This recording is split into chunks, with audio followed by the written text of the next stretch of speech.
Welcome back to my channel. यदि channel पे नए हैं तो चैनल को सब्सक्राइब कीजिए और बेल आइकन दबाना बिल्कुल मत भूलना।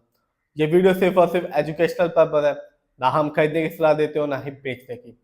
आज हम बात करने वाले हैं एक ऐसे कंपनी के स्टॉक के बारे में जो आने वाली 11 अगस्त 2025 को अपने शेयर होल्डर्स को डिविडेंड देने वाली है, हर एक शेयर के बदले में 156 रुपए का। जी हाँ, 156 रुपए का एक कंपनी डिविडेंड देगी। इस कंपनी का नाम है अको नोबल इंडिया। बात की जाए इस कंपनी के बारे में तो कंपनी बिजनेस में है, बनाती और बेचती है पेंट्स को और पेंट्स रिलेटेड प्रोडक्ट्स को। और आज के दिन यानी कि 4 अगस्त 2025 को इस कंपनी का शेयर प्राइस है 3722 रुपीज। और आज भी इस कंपनी ने अपने शेयर होल्डर्स को 2.37% रिटर्न निकाल के दिया। बात की जाए लॉन्ग टर्म की यानी कि एक साल की, तो यहाँ इस कंपनी ने अपने शेयर होल्डर्स को 19.45% रिटर्न निकाल के दिया। यानी कि आज से ठीक एक साल पहले इस कंपनी का शेयर प्राइस था 3122 रुपीज। बात की जाए लॉन्ग टर्म की यानी कि 5 साल की, तो 5 साल में भी इस कंपनी ने अपने शेयर होल्डर्स को बिल्कुल निराश नहीं किया, एक अच्छा रिटर्न निकाल के दिया 5 साल में 98% का। यानी कि आज से ठीक 5 साल पहले इस कंपनी का शेयर प्राइस था 1915 रुपीज। तो ये कंपनी साफ बताती है कि शेयर मार्केट से उन्हीं शेयर होल्डर्स को एक अच्छा खासा रिटर्न देखने को मिलता है जो लॉन्ग टर्म के हिसाब से अपना पैसा स्टॉक मार्केट में लगाते हैं। बात की जाए इस कंपनी के स्टॉक के परफॉर्मेंस की, यदि हम एक साल देखें तो एक साल में इस कंपनी का हाईएस्ट शेयर प्राइस गया 4674 रुपीज, जबकि एक साल में इस कंपनी का लो शेयर प्राइस था 2957 रुपीज। बात की जाए इस कंपनी कुछ इवेंट्स की, तो आने वाली 11 अगस्त 2025 को ये कंपनी अपने शेयर होल्डर्स को डिविडेंड देने वाली है, हर एक शेयर के बदले में 156 रुपए का। सिर्फ इतना ही नहीं, पहले भी इस कंपनी ने इसी साल अपने शेयर होल्डर्स को डिविडेंड दिया जो कि रहा 30 रुपीज का। सिर्फ इतना ही नहीं, यदि हम 2024 को देखेंगे तो 24 में भी इस कंपनी ने अपने शेयर होल्डर्स को एक अच्छा खासा डिविडेंड निकाल के दिया था। तो कंपनी न केवल लॉन्ग टर्म में एक अच्छा खासा रिटर्न निकाल के दे रही है, साथ ही साथ अपने शेयर होल्डर्स को एक अच्छा खासा डिविडेंड भी दे रही है। बात की जाए इस कंपनी के फंडामेंटल्स की, तो आप देख सकते हैं मार्केट कैप है 16,664 करोड़।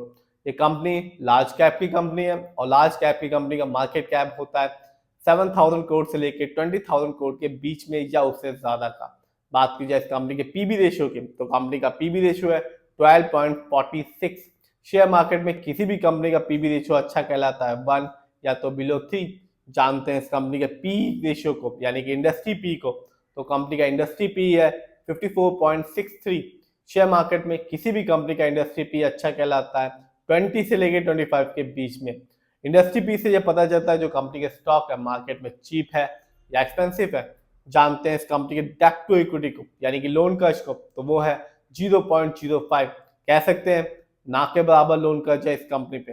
बात की जाए इस कंपनी के आरओई की यानी कि रिटर्न ऑन इक्विटी, तो कंपनी का आरओई है 32.29। शेयर मार्केट में किसी भी कंपनी का आरओई अच्छा कहलाता है 15% से लेकर 20% के बीच में। आरओई का मतलब होता है जो पैसा शेयर होल्डर से कंपनी को दिया है, कंपनी ने उसका सही से इस्तेमाल किया भी है या नहीं।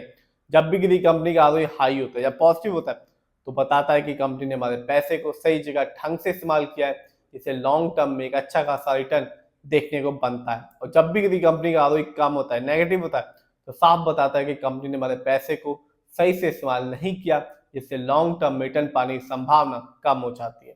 बात की जाए इस कंपनी के ईपीएस टीटीएम की, तो कंपनी का ईपीएस टीटीएम है 94.31। शेयर मार्केट में किसी भी कंपनी का ईपीएस टीटीएम अच्छा कहलाता है 80 और उससे ज्यादा का। Earning per share trailing 12 month का मतलब होता है कि कंपनी ने लास्ट 12 मंथ में कितना कमाया, कुछ कमाया भी या नहीं। बात की जाए इस कंपनी के डिविडेंड यील्ड की, तो कंपनी का डिविडेंड यील्ड है 2.75%। शेयर मार्केट में किसी भी कंपनी का डिविडेंड यील्ड अच्छा कहलाता है 2% से लेकर 6% के बीच में। हाई डिविडेंड यील्ड अच्छा होता है जो इंडिकेट करता है शेयर होल्डर्स को कि इस कंपनी का स्टॉक अपने पोर्टफोलियो में ऐड करना चाहिए।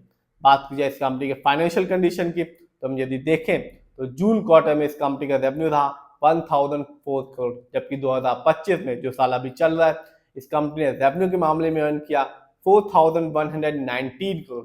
बात की जाए इस कंपनी के प्रॉफिट की, तो जून क्वार्टर में इस कंपनी का प्रॉफिट रहा 91 करोड़, जबकि ईयरली देखें तो 2025 में अभी तक इस कंपनी ने प्रॉफिट के मामले में अर्न किया 430 करोड़, जानते हैं इस कंपनी के नेटवर्क को, तो 2025 में इस कंपनी ने नेटवर्क के मामले में अर्न किया 1330 करोड़। बात की जाए इस कंपनी के शेयर होल्डिंग पैटर्न की, तो प्रमोटर यानी कि इस कंपनी के ओनर्स का पैसा सबसे ज्यादा लगा हुआ है अपनी ही कंपनी में, जो कि एक अच्छी बात है, जिसका परसेंटेज है 74.76%।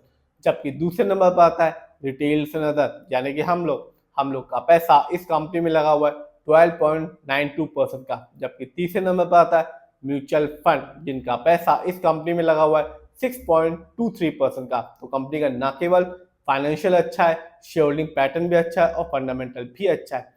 फिर भी जिस भी कंपनी के शेयर को खरीदें खुद रिसर्च करें, एनालाइज करें, अपने फाइनेंशियल एडवाइजर की राय लें।